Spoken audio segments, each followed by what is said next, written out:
Hello dear student, आज मैं आपके सामने मैथ्स का क्वेश्चन लेकर आई। क्वेश्चन क्या बोला, if 1 upon x plus 1 upon y equal to 1 upon 11 find x plus y. और यहाँ पर ये कह रहा है कि एक्स और वाई जो है ये जीरो के बराबर नहीं, नॉट इक्वल टू जीरो, और एक्स वाई क्या है हमारा इंटीजर्स है। तो इंटीजर्स में आपके पॉजिटिव निगेटिव विद जीरो आ जाते हैं, ठीक है ना। तो यहाँ पर देखिए एक्स वाई जो है ये जीरो के बराबर नहीं है, क्योंकि अगर ये एक्स और वाई जीरो हो जाएगा तो ये इक्वेशन जो है, जो इक्वेशन हमारी है, ये इक्वेशन को सेटिस्फाई नहीं करेगा, ठीक है ना। तो यहाँ पर हमारा एक्स वाई जो है जीरो के बराबर नहीं है, और एक्स वाई हमारा क्या है, इंटीजर्स नंबर है। तो चलिए इस क्वेश्चन को मैं आपको सॉल्व करके दिखाती हूँ। हमारा यहाँ पे गिवन दिया 1 upon x plus 1 upon y equal to 1 upon 11, ठीक है। ये इक्वेशन हमें यहाँ पर गिवन दिया हुआ, और इसी इक्वेशन की हेल्प से हम यहाँ पर एक्स प्लस वाई जो है इसकी वैल्यू फाइंड करेंगे।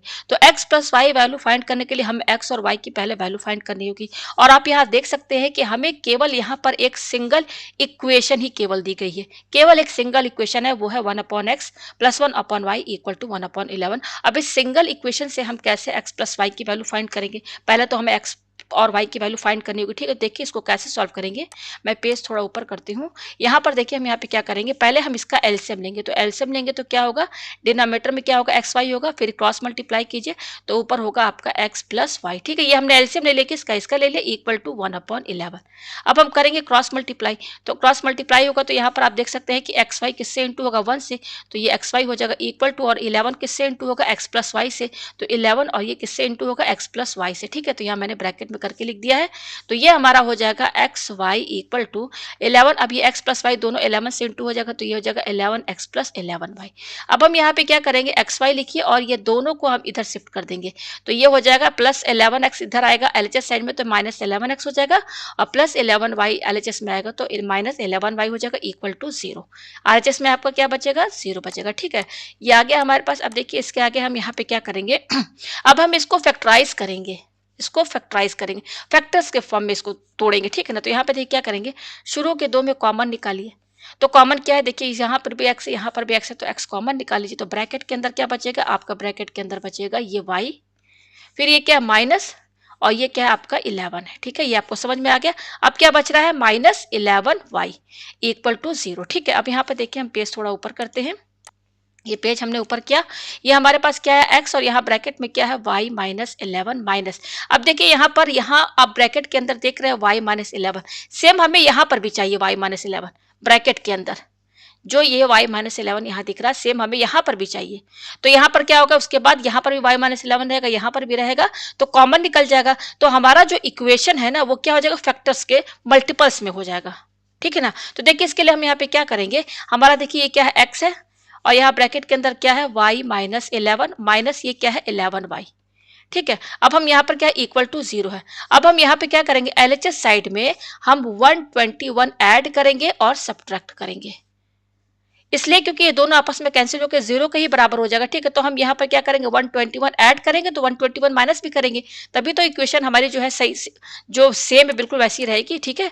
तो अगर हम कोई चीज ऐड कर रहे हैं तो उतना ही हमें यहाँ पर सब्ट्रैक्ट भी करना होगा। अब देखिए यहाँ पे क्या करेंगे, यहाँ पर ये x दिया हुआ है, ब्रैकेट के अंदर दिया y माइनस 11। अब देखिए यहाँ पर आपको समझ में आ जाएगा, आप इन दोनों में देखिए कॉमन निकालिए। किसमें कॉमन, ये देखिए माइनस 11y और प्लस 121। तो देखिए क्या कैसे कॉमन आएगा, यहाँ पर देखिए ये 11 और ये 121 है, तो ये 11 और 121 11 के ही टेबल में आते हैं, तो यहाँ माइनस लिखिए और दोनों में कॉमन क्या आएगा, 11 ही तो आएगा, तो 11 कॉमन आ गया। तो ब्रैकेट के अंदर क्या बचेगा, ये आपका y बचेगा। अब क्योंकि बाहर माइनस साइन है तो ये प्लस साइन जो है आपका क्या हो जाएगा, ब्रैकेट के अंदर चेंज हो जाएगा, यहाँ माइनस हो जाएगा। तो 11 के टेबल में 121 का बता है 11 टाइम्स, ठीक है। फिर ब्रैकेट लगा दीजिए, और ये क्या है माइनस 121, तो इस माइनस 21 को हम इधर शिफ्ट कर देंगे इक्वल टू ये 121 इधर आ गया, ठीक है। ये आपको समझ में आया। अब इसमें और इसमें कॉमन निकालिए, तो आप देख सकते हैं y माइनस 11 यहाँ भी है, यहाँ भी है, तो y माइनस 11 यहाँ लिखे तो बच क्या रहा आपका x माइनस 11, ये बच रहा है इक्वल टू 121। और हम कैसे लिख सकते हैं, x माइनस 11 पहले लिखिए और y माइनस 11 बाद में, इक्वल टू ये क्या है आपका 121, ठीक है। ये आपको समझ में आया। हम पेज ऊपर करते हैं, ठीक है। अब यहाँ पे देखिए ये आपका प्रोडक्ट में आ गया है, ये दो ब्रैकेट है और ये प्रोडक्ट है इनके बीच में, ठीक है ना। और यहाँ पे 121 है। अब हम यहाँ पे क्या करेंगे कि 121 को देखेंगे कौन कौन टेबल में आता है। पहले तो 1 के टेबल में आएगा, हम 121 को इस तरीके से लिख सकते हैं इक्वल टू, और किस तरीके से लिख सकते हैं 121 इंटू 1 लिख सकते हैं ना, और क्या लिख सकते हैं 11 इंटू 11 लिख सकते हैं ना, और क्या तरीका हो सकता है हमारा -1 इंटू -121, ये भी तरीका हो सकता है।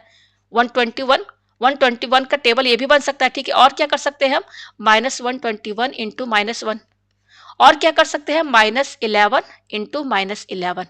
ये इतने तरीके हैं, इतने तरीके, कितने, 1 2 3 4 5 6 तरीके हैं जिससे 121 आ जाएगा। ये टेबल है 121 का, ये आपको समझ में आ गया। अब हम यहाँ पे क्या करेंगे, कंपेयर करेंगे, ठीक है। आप यहाँ पे देख सकते हैं कि यहाँ पर देखिए, यहाँ पर भी इंटू है बीच में और यहाँ पर भी इंटू है ना।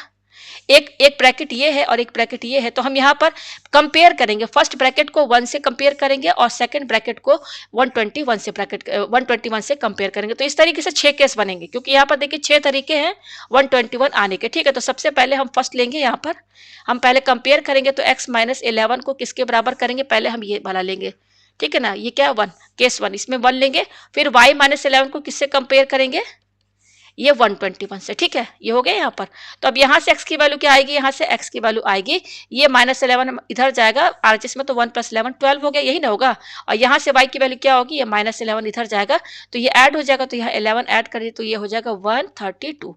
तो एक xy की वैल्यू ये आई, ठीक है। हमें क्या चाहिए, x प्लस वाई की वैल्यू चाहिए ना, यही ना चाहिए, क्वेश्चन यही पूछ रहा है ना। तो ये x प्लस वाई आ गया, अरे x और y की वैल्यू आ गई, तो x प्लस वाई क्या होगा, इन दोनों को जोड़ दीजिए। तो दोनों को जोड़ दीजिए तो यहाँ पर देखिए क्या आएगा, 1, और ये क्या है 4, और ये देखिए क्या है, यहाँ पे वो 12 ऐड कर रहे हैं ना, 144 ये आ रहा है। तो एक एक्स वाई की वैल्यू ये आई, हमारे पास आ गई ना यहाँ पर x प्लस वाई की वैल्यू। तो ये पहला वैल्यू आ गया x प्लस वाई का, ठीक है। सेकेंड, अच्छा एक चीज आपको यहाँ और समझना है कि ये जो x और y की जो वैल्यू आई है ना, तो जो हमारा मेन इक्वेशन है, मेन इक्वेशन हमारा क्या है, 1/x plus 1/y equal to 1/11। तो ये वैल्यू अगर आप x और y की यहाँ पर रखेंगे एलएचएस साइड में, तो आपका आरएचएस जो है इसके बराबर आ जाएगा। देखिए मैं आपको यहाँ पर दिखा देती हूँ चेक करके कि आपका जो x और y का वैल्यू आया है सही है कि नहीं। तो यहाँ पर रख के देख लेते हैं हम। 1/x की वैल्यू क्या है 12, यहाँ पे रखिए, प्लस 1/y की वैल्यू कितनी 132, एलएचएस साइड में रखेंगे। अब इसका एलसीएम लीजिए, तो एलसीएम लेंगे तो 132 आएगा। तो 12 के टेबल में 132 कब आता है, तो ये 11 टाइम्स आता है, प्लस 1, तो ये क्या हो जाएगा 11 + 1 12/132। अब देखिए 12 से कट जाएगा, 12 × 12 और 12 11 × 132। देखिए 1/11 आ रहा है कि नहीं, एलएचएस की, एलएचएस में हमने वैल्यू रखा एक्स वाई का, आरएचएस के बराबर आ रहा है, इसका मतलब हमारा ये वैल्यू सही आया है। अब हम कौन सा लेंगे केस, पहला हमने ले लिया, ठीक है। सेकंड क्या लेंगे अब हम यहाँ पर, हम सेकंड वाला ये वाला केस लेके चलेंगे, ये, ठीक है ना। तो देखिए कंपेयर करेंगे, तो कैसे कंपेयर करेंगे, पहले x, ये जो x माइनस 11 है, इसकी वैल्यू हम क्या लेंगे, ये 121 लेंगे, और y माइनस 11 की वैल्यू क्या लेंगे, ये 1 लेंगे। बारी बारी से ऐसे ही हम कंपेयर करके x और y की वैल्यू निकालेंगे। तो x की वैल्यू यहाँ से क्या आएगी, ये 11 इधर शिफ्ट होगा तो यहाँ पर 132 आ जाएगा, जस्ट इस पहले वाले केस का अपोजिट हो जाएगा, ठीक है। और y की वैल्यू यहाँ पर क्या आएगी, ये -11 इधर जाएगा तो ऐड हो जाएगा, तो ये 12 आ जाएगा। तो आप देख सकते हैं x और y की वैल्यू ये आई, तो x प्लस वाई क्या आएगा, x प्लस वाई क्या आएगा, इन दोनों को ऐड कर दीजिए तो यही सेम 144 आएगा। यानी कि हम कह सकते हैं कि पहला और दूसरा जो केस है ना, इसमें x प्लस वाई की वैल्यू सेम आ रही है, इसमें x प्लस वाई की वैल्यू क्या आ रही है, ये 144 आ रहा है, देख रहे हैं आप, दोनों में सेम आ रहा है वैल्यू, ठीक है। अब हम थर्ड केस लेके चलेंगे। अच्छा यहाँ पर भी देखिए x और y की वैल्यू आई, आप यहाँ पर रख लीजिए, आप देखेंगे कि एलएचएस और आरएचएस इस मेन जो इक्वेशन है यहाँ पर रखेंगे तो आप पाएंगे कि यहाँ पर वैल्यू रखने के बाद आरएचएस के बराबर आ रहा है, यानी कि हमारी वैल्यू जो एक्स वाई की है वो सही है। तो एक वैल्यू हमें क्या मिली x प्लस वाई की 144। अब हम थर्ड केस क्या लेके चलेंगे, 11 × 11 ये लेके चलेंगे। तो थोड़ा पेज ऊपर करते हैं, ठीक है, पेज हमने ऊपर किया। तो देखिए थर्ड केस है, हम लेके चल रहे हैं, थर्ड केस है हमारा x माइनस, पहले कंपेयर कीजिए x माइनस 11 को क्या लेके चलेंगे, हमारा क्या है थर्ड केस 11 × 11 है ना। तो 11 × 11 यानी कि यहाँ 11 लेंगे, और y माइनस 11 को हम क्या लेंगे, ये भी 11 लेंगे। तो यहाँ से x की वैल्यू क्या आएगी भाई, ये -11 इधर शिफ्ट कर दी तो 11 + 11 22, तो y की वैल्यू भी यही है कि -11 इधर शिफ्ट कर दी तो 22। तो x और y की वैल्यू क्या है 22, तो x प्लस वाई कितना होगा, दोनों को जोड़ दीजिए तो 44 होगा। तो यहाँ पर देख सकते हैं सेकंड वैल्यू 44 आ रही है। अब चेक कर लीजिए यहाँ पर जो मेन इक्वेशन है, यहाँ पर देख लीजिए कि एक्स वाई की वैल्यू सही है कि नहीं। तो हम इक्वेशन में रखते हैं, ये क्या है 1/x प्लस 1/y है ना। तो 1/x की वैल्यू क्या है 22 और y की वैल्यू क्या है 22। इसका जब आप एलसीएम लेंगे तो 2/22 आएगा और ये 2 से कैंसिल हो जाएगा। तो आप देख सकते हैं कि आरएचएस के बराबर भी आ रहा है, इसका मतलब एक्स और वाई की वैल्यू सही है। तो यहाँ पर देखिए पहले x प्लस वाई की वैल्यू 144 आया है और दूसरा आया है 44। अब चलिए हम फोर्थ केस लेके चलेंगे। फोर्थ केस हमारा क्या है यहाँ पर, ये देखिए फोर्थ हमारा क्या है, ये -1 × -121, ठीक है। यहाँ पे ध्यान दीजिएगा, -1 × -121 इसको भी रख लेते हैं यहाँ पर। तो यहाँ पे थोड़ा सा पेज इसको सही से कर दो। क्या है हमारा फोर्थ केस, -1 × -121 यही है। तो फोर्थ केस यहाँ पर हम x -11 को किससे कंपेयर करेंगे? -1 से। और y -11 को -121 से कंपेयर करेंगे। तो यहाँ पर आप देख सकते हैं, यहाँ से x की वैल्यू क्या आएगी? ये -11 जब इधर जाएगा तो -1 + 11 क्या हो जाएगा? 10। और y की वैल्यू क्या हो जाएगी? ये -11 इधर जाएगा तो 121 देखिए, और ये +11 हो जाएगा, तो इसमें से हमको 11 माइनस करना पड़ेगा, तो 0, हाँ, -110 आएगा। ये आया। तो x + y क्या आएगा? x + y क्या है? दोनों को जोड़ दीजिए, यानी कि 10 + -110, यानी कि 10 - 110। तो 110 में से आप 10 माइनस कीजिए, तो 0 0 1 -100 आएगा। तो थर्ड वैल्यू देखिए क्या आ रही है? x + y की वैल्यू -100 आ रहा है, ये आ रहा है, ठीक है। अच्छा, अब ये जो एक्स वाई की वैल्यू जो आई है, इसको इक्वेशन में भी रख लेते हैं। किसमें? इक्वेशन क्या है? मेन इक्वेशन हमारा क्वेश्चन क्या है? 1/x + 1/y = 1/11, ताकि हमें पता तो चले कि क्वेश्चन जो हमारा जो वैल्यू आया एक्स वाई का सही भी है कि नहीं। ठीक है, तो रख के देख लेते हैं हम। यहाँ पर 1/x की वैल्यू क्या है? 10, यहाँ रखिए, प्लस 1/y की वैल्यू क्या है? -110। तो 1/10, और ये प्लस और माइनस माइनस हो गया, तो 110 हो जाएगा। एलसीएम लेंगे तो 110 आएगा।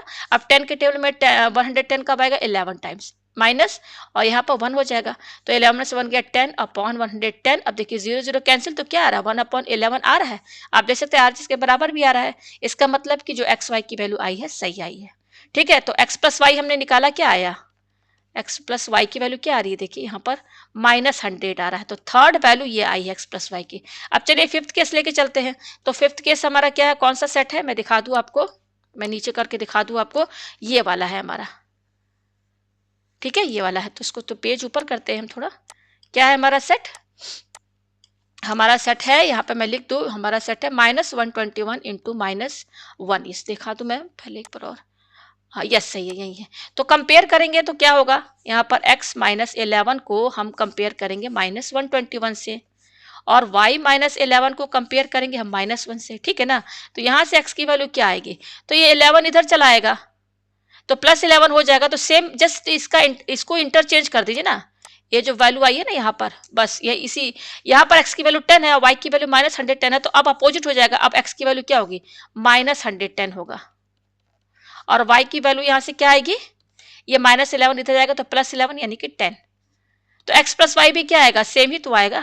x + y क्या आएगा? दोनों को जोड़िए, दोनों को जोड़ेंगे तो क्या आएगा? -100 ही तो आएगा। आया ना यहाँ पर? ठीक है, तो आप देख सकते हैं यहाँ पर x और y की वैल्यू जस्ट इसका उल्टा कर दीजिए, ठीक है ना। तो यहाँ पर x + y की वैल्यू -100 आई है, तो यहाँ x + y के हमारे पास ये कौन सी वैल्यू आ रही है? देखिए मैं आपको बताऊंगी लास्ट में, ठीक है ना, कितनी वैल्यूज x + y की आ रही है। अच्छा, यहाँ पर x और y की जो वैल्यू आई है ना, आप इसको रखिएगा मेन इक्वेशन में, चेक करके देख लीजिएगा। अब देखिए लास्ट केस हमारा क्या है? यहाँ पर लास्ट केस है हमारा, देखिए ये है, ये -11 इंटू -11, ठीक है। तो चलिए कंपेयर कर लेते हैं, ठीक है ना। तो जो सिक्स्थ केस है हमारा, हम कंपेयर, क्या है हमारा? -11 इंटू -11। तो x, सॉरी ये x नहीं है, इसको मैं हटा दूँ, x -11 है ना। तो x यहाँ पर, यस, x -11 को कंपेयर करेंगे तो -11, और y -11 को कंपेयर करेंगे -11 से। आप यहाँ देख सकते हैं, ये -11 -11 कैंसिल, तो यहाँ से x की वैल्यू तो 0 आ रही है, और यहाँ से -11 कैंसिल हो जाएगा, तो y की वैल्यू 0 आ रही है। और हमने पहले ही बता दिया है कि x y जो है नॉट इक्वल टू 0 है, तो जो लास्ट केस है वो हमारा वैलिड नहीं है। तो हमारे पास टोटल x + y की कितनी वैल्यू आई है, मैं आपको बता दूं। यहाँ पर देखिए पहला वैल्यू क्या है, यहाँ पर देखिए ये आया 144। यहाँ पे मैं लिखते हुए चले जाऊँ, x + y की पहली वैल्यू आई है 144, और फिर क्या आई है? x + y की वैल्यू 144 हो गया, फिर दूसरा आया 44, ठीक है ना, दूसरा आया 44, पेज ऊपर करते चले जाते हैं, ठीक है। 44 आया है, फिर क्या आया है? -100 आया है, यस, -100, माइनस 3 वैल्यूज आई हैं, 3 वैल्यूज। x + y की क्या वैल्यू आ रही है? -100। तो आप देख सकते हैं ये वैल्यूज हमारे पास आई हैं, x + y की, यही हमें फाइंड करना था। उम्मीद है आपको ये क्वेश्चन अच्छे से समझ में आ गया होगा।